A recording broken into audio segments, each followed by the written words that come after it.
All right. Good morning, everybody. Welcome to Early Morning Crypto Talk. Bitcoin Brandon here from Los Angeles, California. Thank you for taking time out of your schedule for being here. This has been a historic day, or actually historic week, in the world from many different fronts we're going to discuss this morning. Go ahead and type in the chat box where you're listening in from. I see we have Moshe Frazier. It's good, from Philly. Eldridge. Shauna Ross, Lorna Vasquez, Bridget Pollard, Shane West, Tony Pinkston, Rohan Johnson, Jacqueline Saba,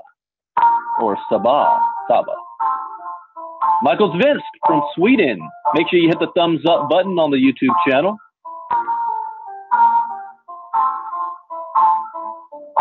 As a disclaimer, I am not a licensed financial advisor to be giving financial advice. I read the news, give my opinion, share suggestions, and it is up to you to make an informed, intelligent decision on which direction you want to move into. There's 4 rules I live by in the crypto space to have success. Rule number 1, education is key. Education is everything. Rule number 2, never invest money that you cannot afford to lose. Rule number 3, always get your return on investment back as fast as possible. And rule number 4, where do you see yourself in 3 months, 6 months, a year from now?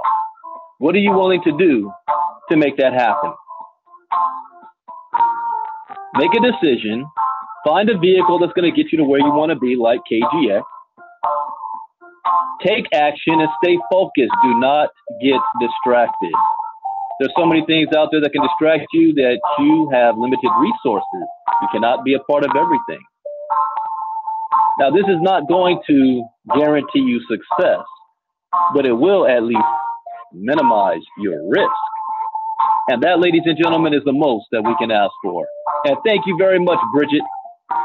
You love my content. Thank you for listening in.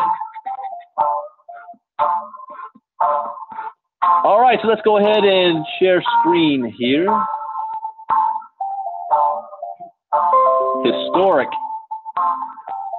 is all I can say about what's been taking place lately.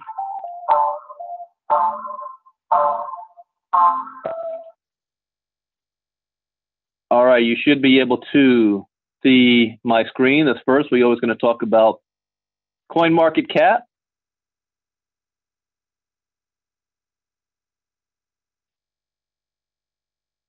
What is the market looking like?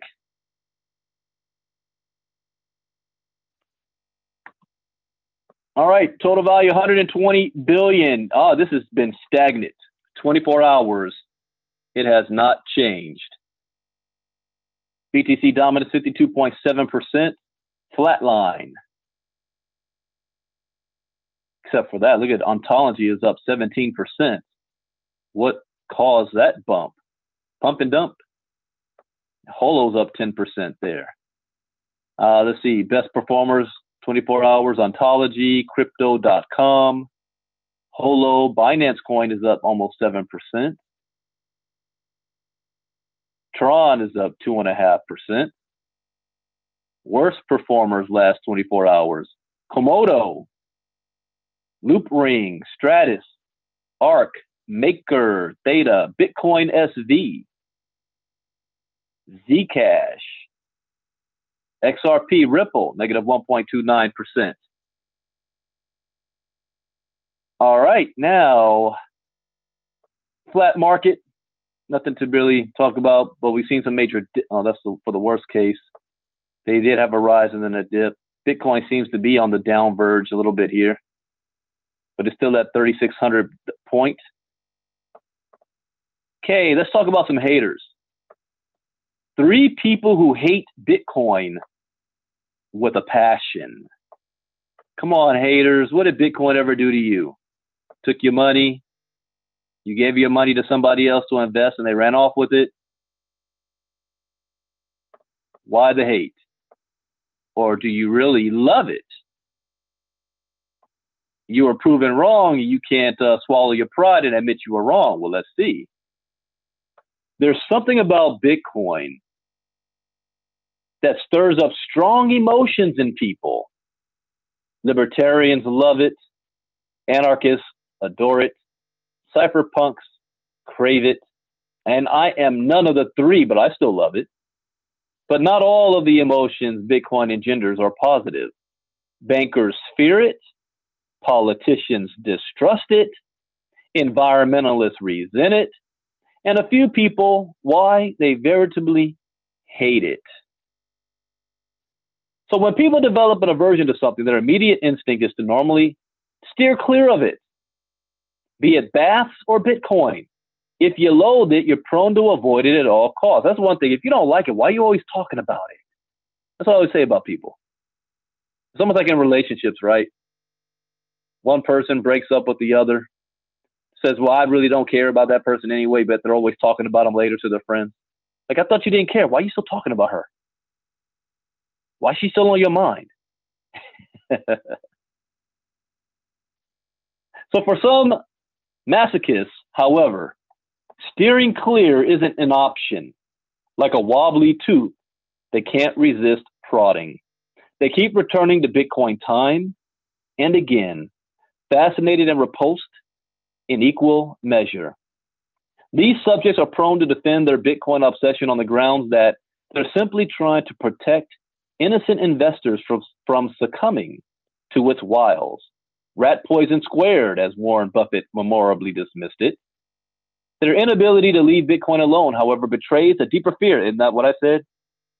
That the cryptocurrency may achieve global domination, rendering their life's work redundant. But see, the only problem, though, what these guys need to realize is that unlike the past before the internet and social media, when you could be a critic and run your mouth about something and then 20, 30 years later turn around and be like, yeah, you know, Martin Luther King Jr. was one of the greatest Americans to ever live. Yeah, wait, 30 minutes ago, you was calling him, a communist. You were saying that he was stirring up trouble where there wasn't was. You were saying that he's providing racism. But now he's a great man today? See, the cameras aren't as good as they are today. Everything you say today is being recorded. So your grandchildren and great-grandchildren will know which side of history you're on. You should see when I'm at Bitcoin boot camps or I'm doing presentations and I'm on stage. And when I say that to the crowd, I like to be a little funny. I like to say, I was a teenager and then a young adult in the 90s. I went to college in 94. I went to Atlanta. I was at Freaknik.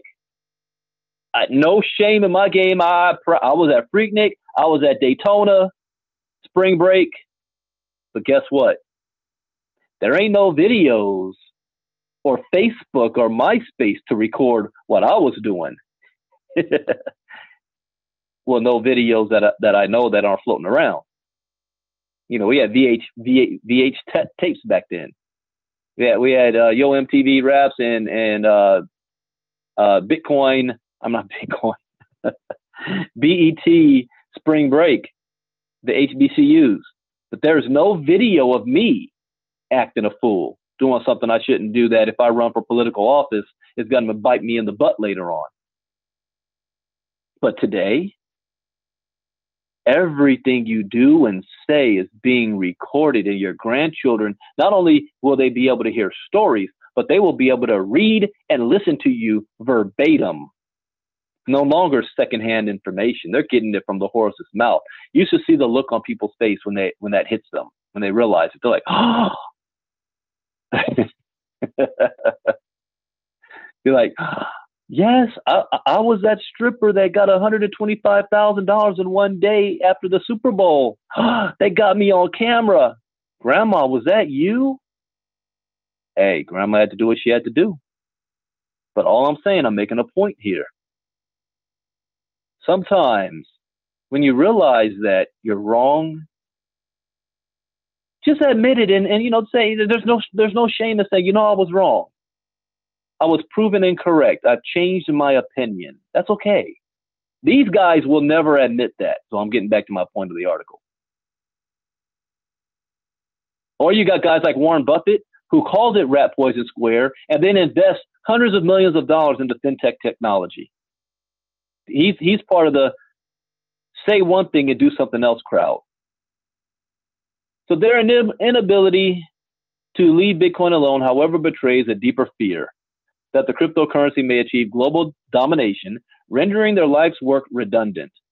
In this framework, Bitcoin's haters are less motivated by altruism for the innocent than by an existential dread that, should it prevail, they risk being proven wrong and ridiculed. We're not going to ridicule you. We're ridiculing you now. We'll say, hey, finally, you've seen the light. Come on over to this side. I remember hearing about Black Beach Fest. That didn't last too long. That 1 or 2 years. Then you had Freaknik, and then they shut that down. Everyone wanted to do it at Daytona, Mardi Gras. Anyways, they risk being ridiculed like moths lured to an open flame. The following subjects just can't seem to escape Bitcoin's orbit. Haters gonna hate. David Gerard. His hate for Bitcoin is biblical. If the writer was terminally ill and Satoshi Nakamoto handed him the cure, Gerard would likely refuse to take it on principle. He fills his day screeching at all things crypto, but reserves particular disdain for Bitcoin, the demon that spawned them all.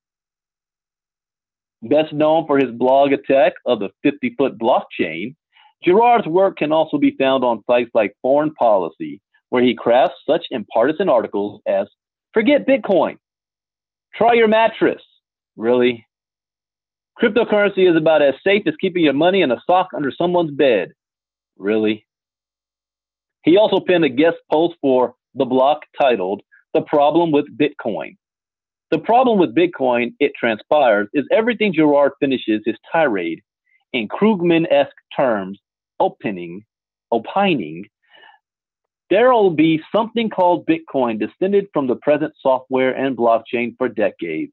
It just takes two interested people after all. How much it will interact with the rest of the world is an open question.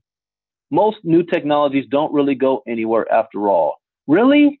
Just that last sentence, you wanna be like, go back to whatever hole you came out of. Most new technologies don't really go anywhere. Say that to the automobile. The horseless carriage. How about the ironing board? How about the stoplight? How about electricity? How about railroad? How about the printing press? I mean, I can go on and on and on and on and on. And this clown, most new technologies don't really go anywhere. After a statement like that, he shouldn't be qualified to even speak on the matter. Oh yeah, you're right, Shane. I got to remember we had Black Beach Fest Daytona for one group, and then you had MTV Daytona Spring Break for another group. After all, everybody wanted to party. Anyways, Norio Rubini, Dr. Doom, is the poster boy for Bitcoin hating, and his proclamations don't need repeating for the umpteenth time. Dr. Doom. Like a broken clock, Rubini is occasionally correct, as is David Gerard, in taking down fraudulent ICOs and things that don't need to be on the blockchain. Both merchants of doom have called wolf too many times. However, giving Bitcoiners cause to dismiss their every utterance out of hand. As this publication observed in taking Nouriel Roubini to task over his paying to central bank digital currencies, whatever happens to central bank digital currencies, they will never displace these centralized cryptocurrencies. Just as Roubini will never displace the gnawing pain that tells him he should have bought Bitcoin in 2013. Yeah, that's what it came down to it. Should have bought it. Probably did, sitting on some. Paul Krugman. Nouriel Roubini isn't the only economist who struggles to understand the economics of Bitcoin. You don't want to know why these guys don't understand it? They're number crunchers. The one thing that they're missing is the human element of why. And sometimes that's something you can't predict. It doesn't go based on mathematical facts and logic. Human beings don't operate that way. Here's one quote that always sticks to me. When the mind is right, facts don't matter. We see this played out every day. If you've got your mind set on something, it doesn't matter what the facts are. And sometimes that is a good thing. Because back in the day, factually, humans can't fly. But somebody said, you know what? I believe humans can fly, and defied the facts of the day. Humans can't go to the moon. Humans can't go to Mars. Constructive criticism of Bitcoin is healthy. In fact, some of Bitcoin's biggest critics are also its biggest proponents, because they recognize that only through picking apart the cryptocurrency and eyeing it through a questioning lens can it be improved. Wherever Bitcoin goes and whatever sort of financial system it spawns, it will never be good enough for the Roubinis and Gerards of the world, who will go to their deathbed still fighting or spitting bile at the cryptocurrency they love to hate, and their grandchildren are going to look at them like clowns. See, I am very big on legacy. I'm a Morehouse man. We are big on legacy. There is no way I'm letting my grandchildren and great-grandchildren in this day and age that everything I do and say is being recorded and see that I was on the wrong side of history, or that I took no action during what history will record as the newest modern day industrial revolution, except they're going to call it something different. Whether they call it the first tech revolution, I don't know what the future is going to call this, but they're going to call this era that we live in right now something. And our descendants are going to want to know, what did their ancestors, what did their relatives that were alive during this time, what did they do when they had the opportunity? Did they do anything about it? Did they take action? Or were they running their mouths like these guys? Oh, Bitcoin's not going nowhere. I'm not going to be me. Anyways, next up, I made a prediction yesterday, and it's proven right today. We read about JP Morgan, right? That was history. I said, mark this day down in history. JP Morgan is coming out with their own digital coin that they're going to call crypto coin. And I said something else. I said, you know who should be pissed off about this? It should be Ripple. You remember me saying that? Go back and listen to the recording. I said, Ripple should be pissed off about this, because everything that JP Morgan, Jamie Dimon was saying, that, oh, we're the first ever to do this.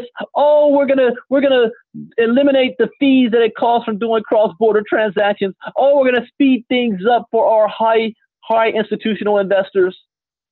We're doing $6 trillion a day in moving money around. This is going to help things out, speed things up. Ripple's been doing that in the banking community for the last, 6-7 years? Are you kidding me?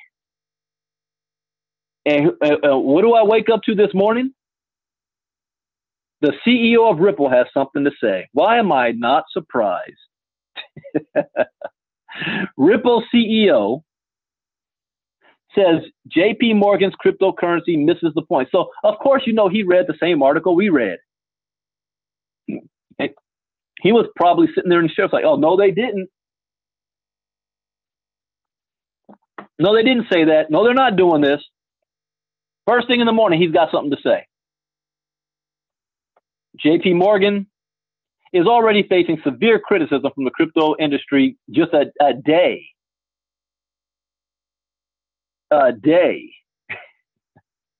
after it announced it would launch its own token. Oh, so he didn't wait for it. Yeah, he said it yesterday, huh? JPM coin misses the point, and I agree, it does miss the point. The plan, which would ostensibly make JP Morgan the first U.S. bank to issue a token with a verifiable use case, just that sentence irks me. Surprised commentators when executives revealed it to the press this week. The applications are frankly quite endless. Anything where you have a distributed ledger, which involves corporations or institutions, can use it. You think? We've been saying that for 9 years. But because they say it now, it's breaking news. JPM coin, Farouk said, would see testing in the coming months, rolling out to applications in international settlement, securities, and treasury services. This is just for the rich people. And none of us can play in this game. Little technical details have surfaced about the token, with Farouk's comments suggesting it will be a closed, private blockchain with the wholly centralized issuance. That's not crypto. That's not decentralized. That's not what cryptocurrency is all about. It's another form of control, and the only people that can play in it are the elite. That's the complete opposite of what Bitcoin and crypto is all about. Crypto is about no barrier of entry. All you need is a cell phone, access to the internet, and a willingness to learn. That is it. None of that's going to get you on this JPM coin. You got to have 50 million in the bank. So it would be tied to the US dollar, he added, and exchangeable for cash within the ecosystem it serves. Reacting to the reveal, however, others were less than impressed. Brad Garlinghouse, CEO of payment network Ripple, likened JPM coin to previous plans from banks elsewhere, arguing it was a case of too little, too late in the age of public blockchains. He's correct. He's like, what are you talking about? We already have this. We're already doing it. It's not a test phase. It's already implemented. Ripple is built for the banks. This JPM project misses the point. Introducing a closed network today is like launching AOL after Netscape's IPO. I like that. Garlinghouse has faced skepticism of his own over the past year amid centralization concerns that continue to swirl around Ripple and its associated cryptocurrency XRP. It is. See, this is why XRP's biggest deal they need to make right now is to have the SEC declare it not a security, the same way they declared Bitcoin and Ethereum is not a security. They've only claimed those two coins. Ripple wants to be in that bunch. Not a cryptocurrency. Didn't I say yesterday it's not a cryptocurrency, it's a digital coin? Continuing on, JPM coin, meanwhile, Jerry Brito, executive director of Coin Center, said the industry shouldn't call it a cryptocurrency at all. Oh, wow. It's not a cryptocurrency. A cryptocurrency is one that is open and permissionless. If you want to download it, you don't need permission. You just need some software. Others went beyond definitions, arguing JP Morgan would help cryptocurrency gain wider publicity. That is true as well. Unfortunately. That is true. Am I saying people in Ripple are wasting their time? Absolutely not. I own Ripple, and I'm going to make a whole lot of money off of it. I'm just defining it. Nick Szabo. Hey, and I don't know who me is, but I've seen you on here a lot, and you always come in saying XRP baby or something like that. Do you work for Ripple or something? I'm just curious. Nick Szabo. Correct. JPM coin and its near twin, the Petro, lack the predominant source of value that distinguishes cryptocurrencies from bank money, trust minimization. That is true, but you know what? At least the petro is trying to get on the open market for everybody. At least petro is. JPM coin came out the gate saying you can't use it. It's only for the elite, backed by the dollar. What? Just use Ripple. What are you trying to do?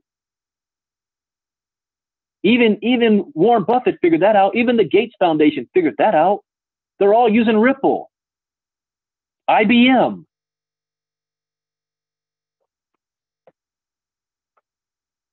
All right. So what do I think of this? I just like the fact that I was right. And I appreciate that you love my channel. Share it with others. Let other people know. And finally up, I don't know whether to be excited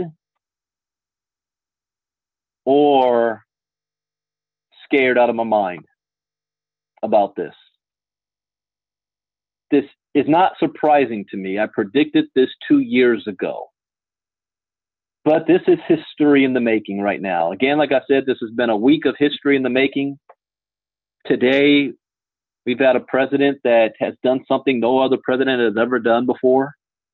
That's going to set what I believe to be a very bad precedent, no matter who is president, politics aside. There's a reason why we have 3 independent branches of government and not a monarchy. If Obama pulled something like this, I would blast Obama. You don't overstep the boundaries of Congress. You stay in your lane. If something is happening that you don't like, then you debate it at the next elections, and you elect the people in office that's going to get what you want done, especially if you had all branches of government for 2 years.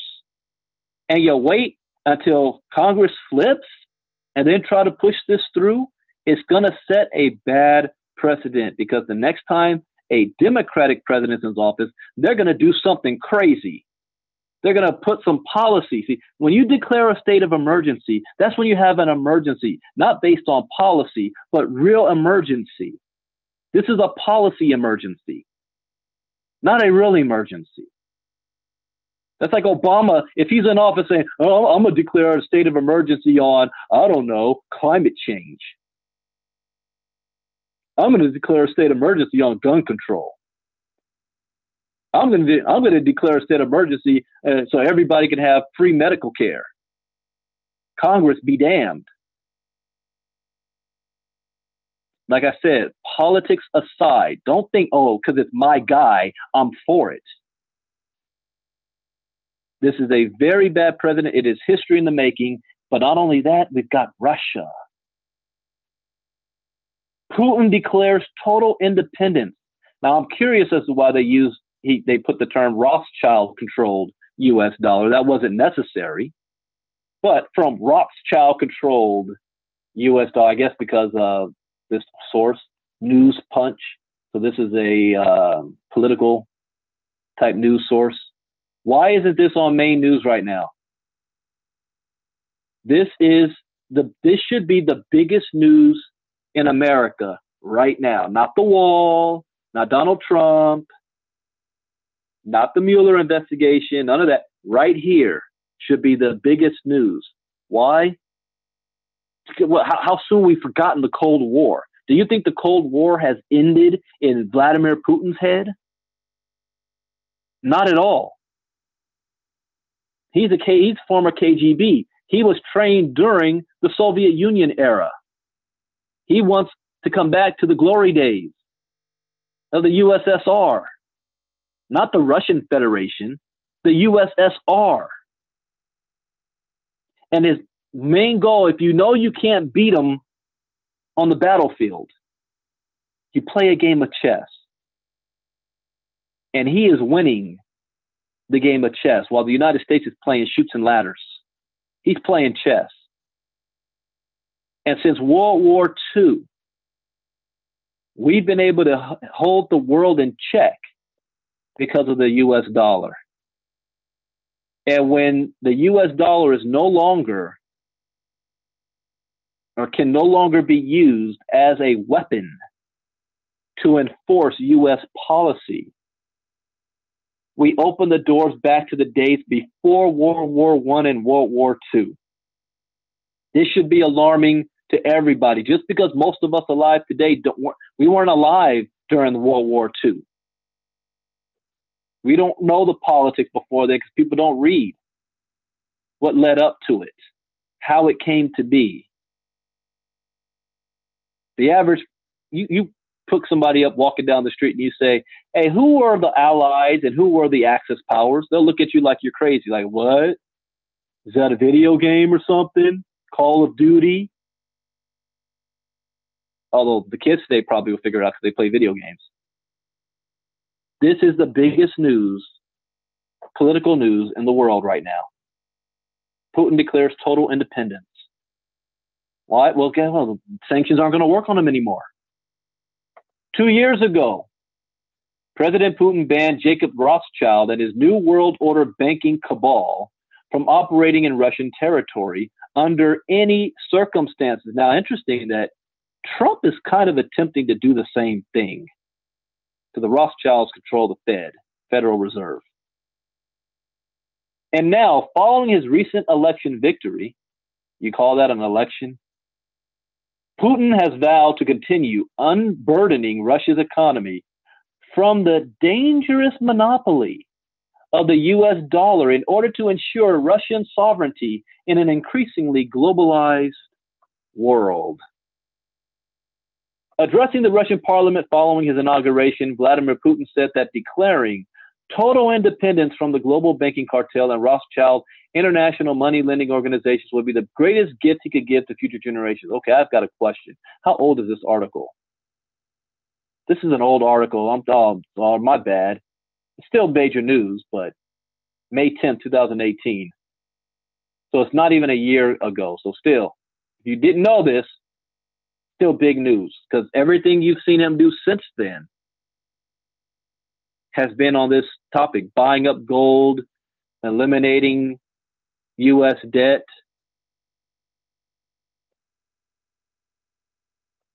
He stated that the new restrictions breaking the world trade principles make the world see that monopoly of the U.S. dollar is dangerous for many regions.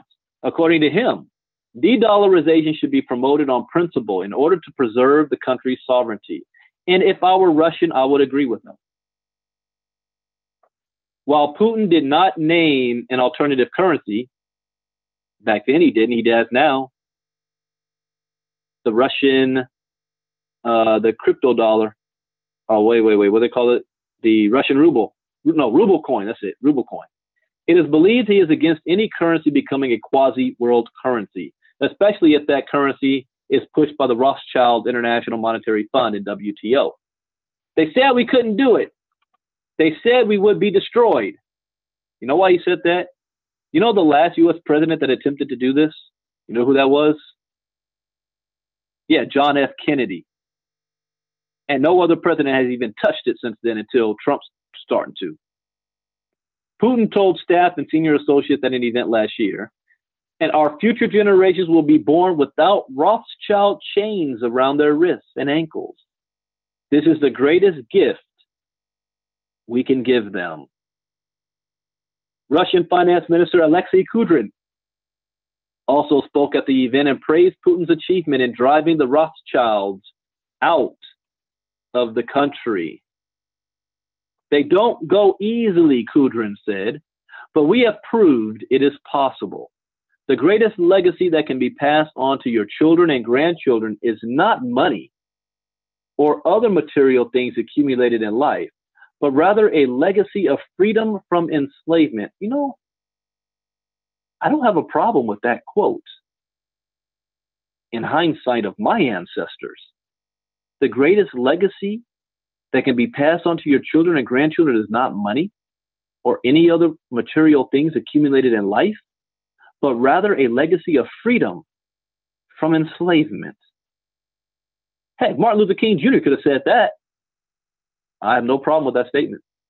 by making the final payment on all of the former Soviet republics' debts to the world central banks, making Russia the first country to set itself free from the tyrannical grip of the New World Order's banking system. Putin has ensured future generations of Russians will not live in debt slavery to the globalist cabal. You guys know that our debt just passed, what, $22 trillion? For the United States to get out of debt, every citizen, I forgot the numbers, in the hundreds of thousands of dollars per American, man, woman, and child, and baby, would have to pay a couple $100,000 each for the United States to get out of debt. It is understood that the Rothschild banking racket was a noose tied around the neck of the Russian economy. Once the knot was tightened, the economy would struggle and choke. The International Monetary Fund and World Bank have been major players in the global economic landscape ever since their creation in 1944. Do you guys understand what that date is, right? 1944. Into World War II. These international banking organizations, which are privately controlled by the notorious Rothschild banking family, first pressured nations to deregulate their financial sector, allowing private banks to loot their economies. That's true. Once the governments are forced to bail out their deregulated financial sector, the IMF or World Bank sets up a loan package written in secret by central bankers and finance ministers that undermine their national sovereignty and force them to adopt policies of austerity that harm workers, families, and the environment. That is also true. Russia were the first country to grow wise to the ruse. They have worked hard to gain financial independence and have now completed the process of kicking the Rothschild-controlled banks out of their country. Putin's style. Early in his presidency, Putin made a priority of uniting Russia socially, spiritually, and economically. He ordered the arrest of the Rothschild-backed oligarch Mikhail Khodorkovsky, who had made Rothschild, Henry Kissinger, and Arthur Hartman directors of the Open Russia Foundation. How did Henry Kissinger become that? Really? Last year, Putin reminded his cabinet that he was dealing with the Rothschilds and globalist banksters by grabbing them by the scruff of the neck and kicking them out of Russia's back door. They do not own the world, and they do not have carte blanche to do whatever they want. If we do not challenge them, there will be other issues. We will not be bullied by them. I have to say, even as an American, I admire that.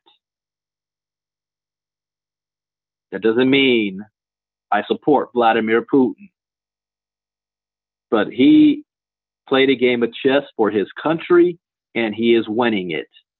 I admire that. But we are on opposite ends when it comes to politics-wise. I'm an American first. Therefore, I'm just saying.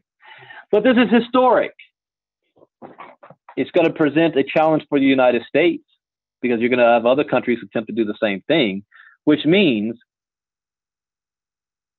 what are you doing today that is going to be historic for your own family? Bitcoin has been historic for the financial sector.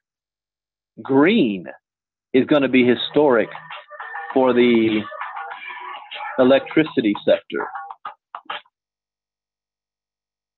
We've got JP Morgan being the first bank to create their own digital coin, which means all the other banks are going to follow suit. That's historic.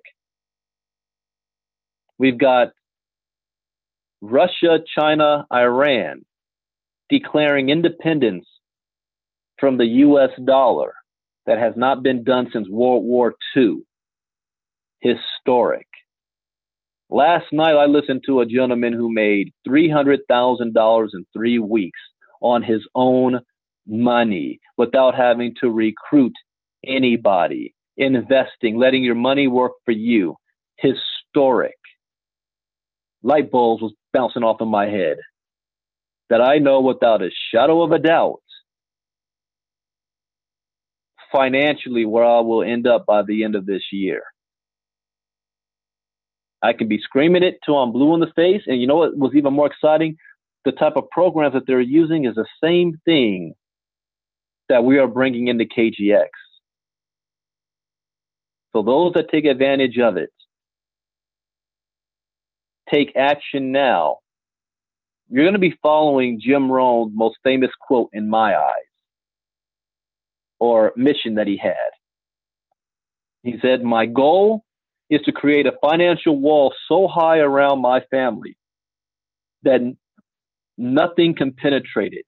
Meaning it doesn't matter what happens with the U.S. economy, with who's the president. None of that matters because it's not going to financially impact my family. A new report this week came out that said over 7 million Americans are 90 days late on their car payments. More than 70% of Americans do not have an extra $400 in their savings account in case of an emergency. That when the government shutdown happened, we saw what was supposed to be one of the most secure jobs to have with the federal government, one paycheck away, and they were on the food bank lines off of one missed paycheck. One. Not 2 months, 3 months, 4 months. One.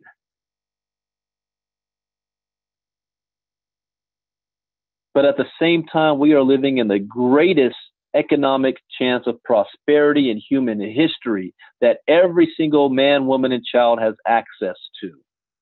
What is the difference? Education. Do you know that it's even there? Are you willing to take the risk? I got offered a couple of weeks ago 6 figures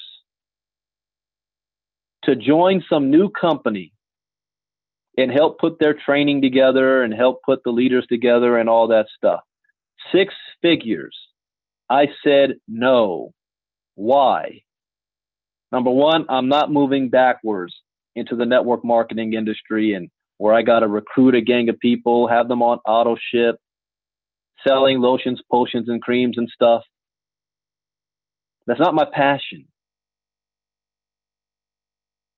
I'm in the investing side. It's like if you ever read the book, Robert Kiyosaki. You've got Rich Dad, Poor Dad, then you've got the 4 quadrants.